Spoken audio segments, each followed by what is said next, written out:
میدان کربلا میں امام حسین علیہ السلام کو اذیت دے کر ان کے اوپر ظلم و ستم کے پہاڑ ڈالنے والے، ایک طرف تو نے کربلا میں امام حسین علیہ السلام کی ذات مبارکہ پہ ظلم و ستم کے پہاڑ ڈالے، اور دوسری طرف تم میدان محشر میں شفاعت کا طلبگار ہے۔ ایسا ہرگز نہیں ہو سکتا۔ کیوں؟ تو نے امام حسین علیہ السلام پہ ظلم و ستم کے پہاڑ ڈھائے، ان کے اوپر تو نے طرح طرح کے ظلم کیے۔ امام حسین علیہ السلام کو میدان کربلا میں تو نے اذیت دے کر تو نے یہ سمجھا کہ میں نے حسین کو اذیت دی، نہیں۔ میدان کربلا میں امام حسین علیہ السلام کو اذیت دے کر حقیقت میں تو نے مصطفیٰ کریم کو اذیت دی، اور تو نے حسین کے اوپر ظلم و ستم کے پہاڑ ڈال کر حقیقت میں کریم آقا علیہ السلام کے اوپر ظلم کیا۔ تو ایک طرف تو امام حسین علیہ السلام کے ان کی ذات مبارکہ پر ظلم و ستم کے پہاڑ ڈال کر اس صورت میں حقیقت میں تو نے مصطفیٰ کریم کے اوپر ظلم کیے، تم حضور علیہ السلام کے اوپر ظلم کرنے والے، اللہ کے محبوب علیہ السلام کے اوپر ظلم کرنے والے، تو پھر تم میدان محشر میں شفاعت کا طلبگار بھی ہے؟ ہرگز نہیں، ہرگز نہیں، ہرگز نہیں۔ ایسے انسان کی شفاعت ہرگز نہیں ہو سکتی جس نے میدان کربلا میں امام حسین علیہ السلام کو اذیت دے کر حضور علیہ السلام کو اذیت دی۔ ارے میں آپ کو اس بات کی دلیل دوں گا قرآن حکیم کی روشنی میں، جس نے میدان کربلا میں امام حسین علیہ السلام کو اذیت دی، اس نے امام حسین علیہ السلام کو نہیں بلکہ حضور علیہ السلام کو اذیت دی، اور جس نے حضور علیہ السلام کو اذیت دی اس نے اللہ کو اذیت دی، اور جس نے اللہ کو اذیت دی ساری کائنات میں اللہ نے اپنی بھی، تمام فرشتوں کے بھی، ملائکہ کی اور تمام انسانوں کی اس انسان پہ لعنت فرمائی قرآن حکیم کے اندر۔ ایک طرف تو امام حسین علیہ السلام کو اذیت دے کر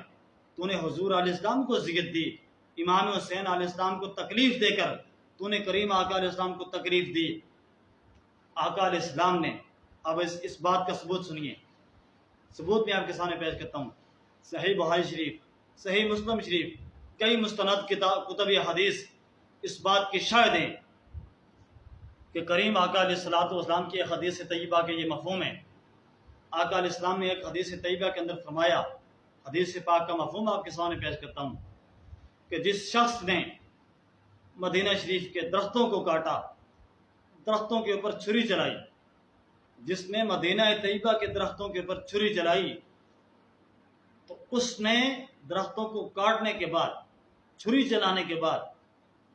تو کیا ہوا؟ اس عمل سے کریم آقا علیہ السلام کو اذیت ہوئی۔ آقا علیہ السلام نے فرمایا جس نے مدینہ طیبہ کے درخت کاٹے مجھے اس سے بھی اذیت ہوتی ہے۔ اب اس حدیث طیبہ سے معلوم ہوا کہ اگر مدینہ طیبہ کے، مدینہ شریف کے درختوں کے اوپر اگر چھری چل جائے، اگر کوئی شخص مدینہ طیبہ کے درختوں کے اوپر چھری چلائے، انہیں کاٹے، تو آقا علیہ السلام کو تکلیف ہو، اذیت ہو،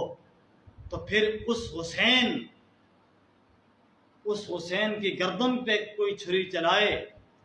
جس حسین علیہ السلام کی گردن کو نبی علیہ السلام بچپن میں اور ساری زندگی چوم کر اپنی پیاس بجھاتے رہے،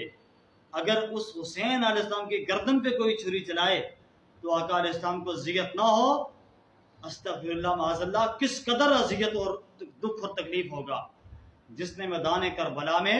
امام حسین علیہ السلام کی گردن پہ خنجر چلایا، اس نے امام حسین علیہ السلام کی گردن پہ خنجر چلا کر کس قدر کریم آقا علیہ السلام کو اذیت دی۔ جس نے امام حسین علیہ السلام کو شہید کیا،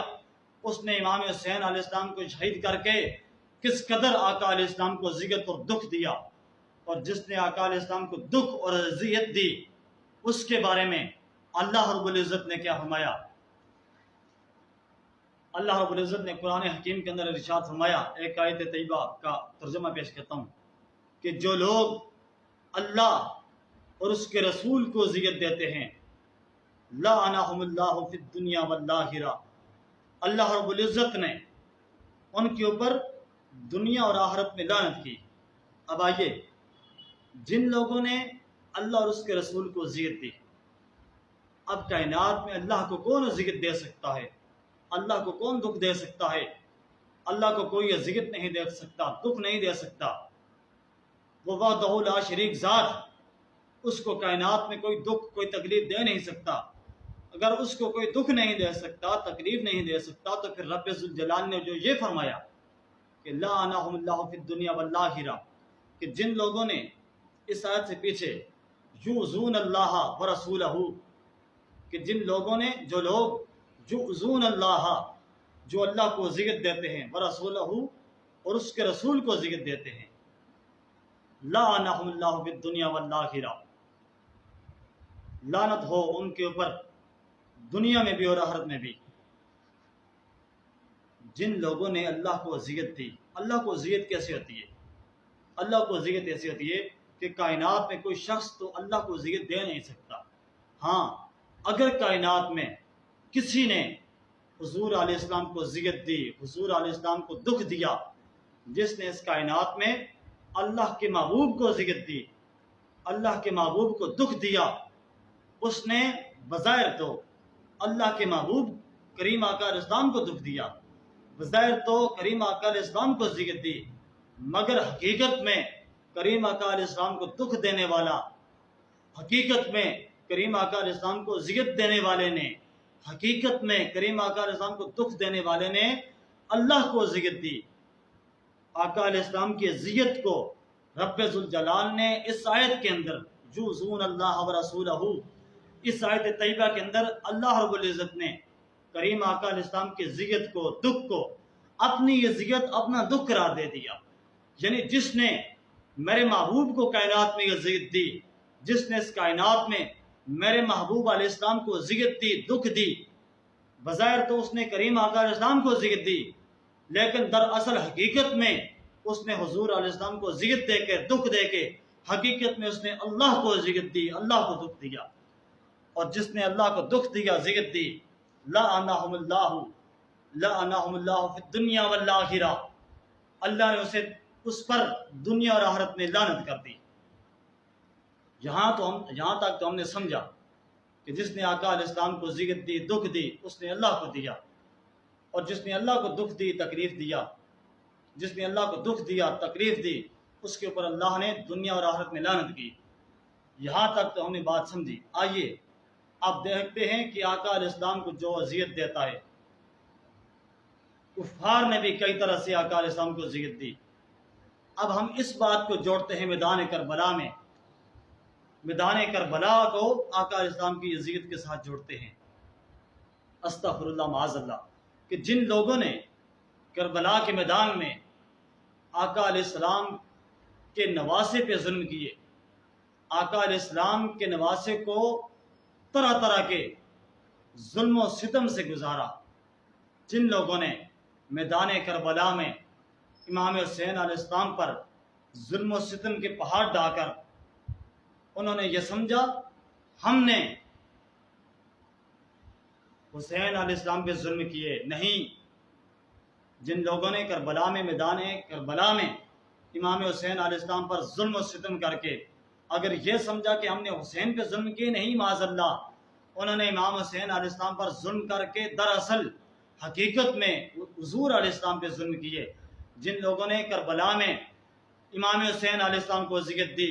بظاہر تو امام حسین علیہ السلام کو اذیت دی، لیکن حقیقت میں ان لوگوں نے حضور علیہ السلام کو اذیت دی۔ جن لوگوں نے میدان کربلا میں امام حسین علیہ السلام کو دکھ دیا، حقیقت میں انہوں نے حضور علیہ السلام کو دکھ دیا، کیونکہ حضور علیہ السلام نے امام حسین علیہ السلام کی رضا کو اپنی رضا قرار دیا، حضور علیہ السلام نے امام حسین علیہ السلام کے دکھ کو اپنا دکھ قرار دیا، امام حسین علیہ السلام کی محبت کو اپنی محبت قرار دیا۔ جس حسین کی محبت کو حضور اپنی محبت قرار دیں، جس حسین کی محبت کو حضور اپنی محبت قرار دیں، جس حسین کی رضا کو حضور اپنی رضا قرار دیں، جس حسین کی تکلیف کو، دکھ کو حضور اپنا